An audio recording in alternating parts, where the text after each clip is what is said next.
Hey, what's up, YouTube? It's Carl Talamantes here, coming at you with the requested deck. It's my hero deck. This hero deck is something that I'll be taking if there was an event tomorrow. I am getting ready for two regionals that are coming up: San Jose regionals, May 13th and 14th, and then Los Angeles regionals 2 or 3 weeks after that. And I am going to be taking heroes for that. First off, I just want to say a great thank you to all my friends, and family who's helped me out, tried to get me back into this game, who's let me borrow cards. My bro Yang, Daniel, Harold, just everybody who's let me borrow cards. You know who you are. I appreciate it. You guys know that. All right, so we're gonna get right into it. This might be a little bit longer than usual, but you guys know I love heroes, and you know I gotta explain it. So start off, we got 3 Blazeman, then we got 3 Shadow Mists, and then we got 3 Bubbleman, and then we got 2 Monks. The third Bubbleman is really important because I feel like you always need a third target to search. With the version that I'm playing, you end up sifting through all your cards, and going full circle with everything, pretty fast. So as you guys see, if you want to test out the deck, you guys will be able to see, why you'll need the third Bubbleman. You can definitely play with 2, but in testing lately, this format, I've realized that I needed 3 a lot more often. I'm playing some different decks I feel like it requires 3. I feel like I end up wanting to make Absolute Zero a lot more often now. Going to the spells, here you got your fusion lineup, you got your 3 mass change, you got your 3 form change, which is a little bit different than my other builds. You got 2 miracle fusion, 2 polymerization, and 1 instant fusion. Sad that instant fusion went to 1. It slowed down the deck a little bit. It was an indirect hit to heroes, indirectly. The form changes are very crucial. The way I see this card, I just want to take a second. I use this as a searchable offensive and defensive card. A lot of people always see this card and they see it as just something that it's going to kill your opponent with, which it is. But the thing is, like, as people know, and for people who played against me, the people who know me, I make Absolute Zero Nova Master a lot. So what you can do is you can make Nova Master, attack, draw a card, form change, and then you can form change into Dion, smack something, bring out Miss, trigger Dion, and then trigger Shadow Miss. Search in a mass change. You can either search for another form change, or you can search a mass change. You end up getting like a +3 or 4, all in that one sequence off of 2 cards, because you're able to because of this card. That's if they have a full field. You get a Dark Law and the Diane out of it too. You're also able to make Absolute Zero. The reason why I say it's defensively is because when you feel like you just shouldn't be overextending, when you know you shouldn't be trying to kill them at the moment, you just you sit on the Absolute Zero, and then when they commit, you just form change into Acid, or you form change into Dion, or you form change into anything you see fit. This also makes it to where you don't have to play a Hero Lives or Goblinberg or anything else like that, because this brings out Anki, and then you're able to just run something over and bring out Dark Law from there.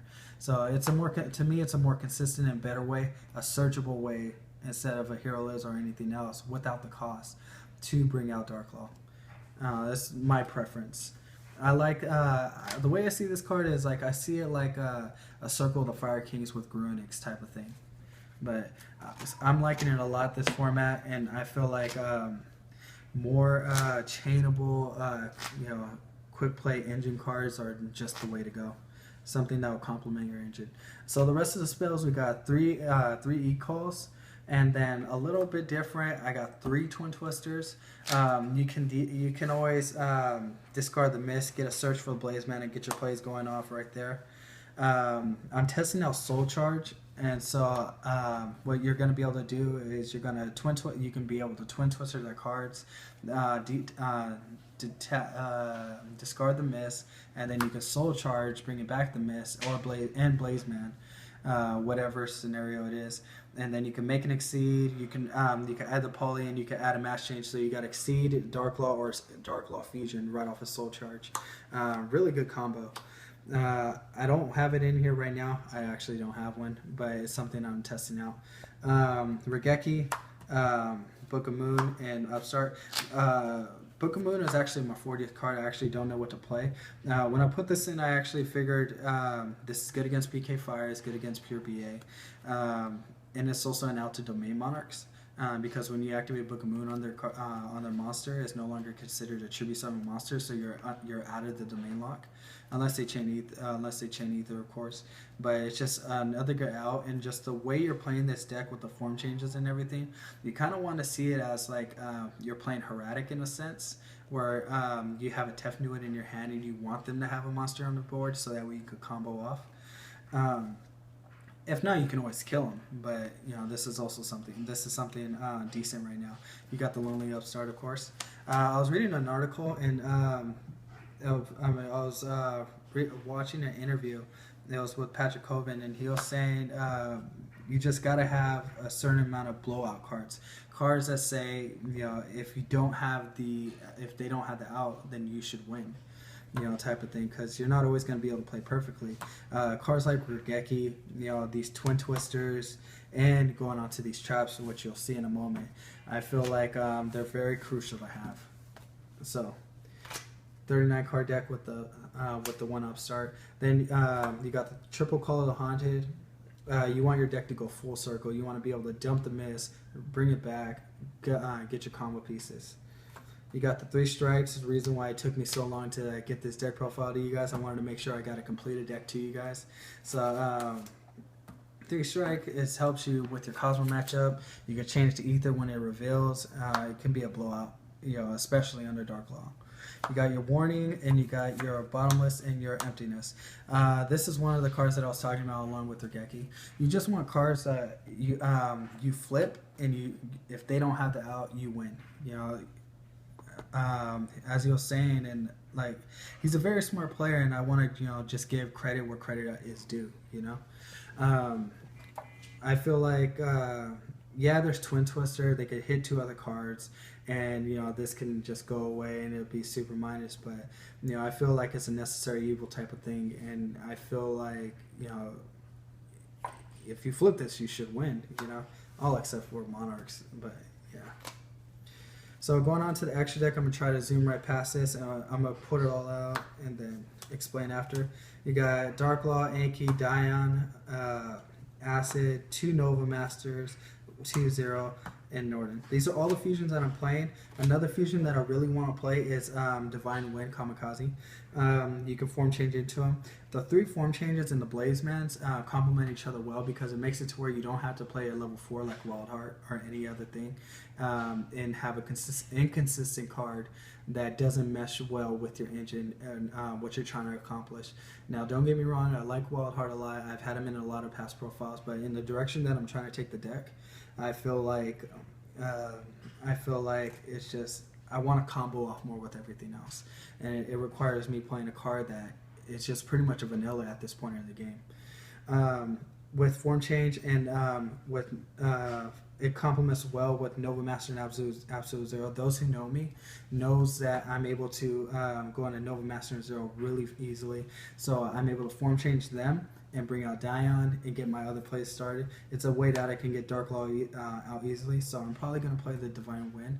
I feel like it's a really underrated card, and a lot of people forgot about it because no Stratos. So those are the fusions.